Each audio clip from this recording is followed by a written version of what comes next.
BNP একমাত্র দল বহুবার দীর্ঘ সময় রাষ্ট্র পরিচালনার অভিজ্ঞতা আছে।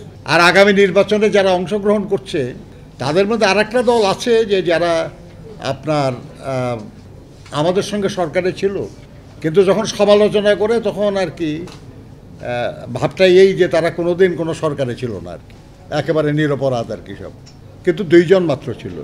আর বিএনপি একমাত্র দল বহুবার দীর্ঘ সময় রাষ্ট্র পরিচালনার অভিজ্ঞতা আছে, সামর্থ্য আছে। সেই সামর্থ্য এবং অভিজ্ঞতা নিয়ে আমরা জনগণের সামনে যাব এবং তাদের সমর্থন নিয়ে দায়িত্ব পেলে আমাদের সমস্ত অভিজ্ঞতা এবং সেই অভিজ্ঞতার মধ্যে আমরা যে ভুল করেছি সেই অভিজ্ঞতাও আছে, যাতে আমরা সংশোধন করতে পারি। তা নিয়ে আমরা জনগণের কল্যাণের জন্য কাজ করব ইনশাআল্লাহ। এই কথাগুলি বলতে হবে বা এই কথাগুলি রেলিভেন্ট এই শহীদ মিলনের আলোচনা এই কারণেই যে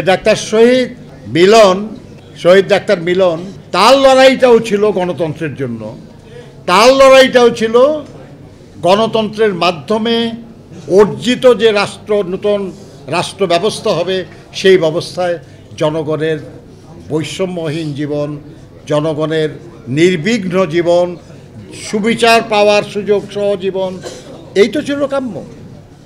সেটা অর্জনের জন্য আমাদেরকে আগামী দিনে কাজ করতে হবে। আমি অনুরোধ করব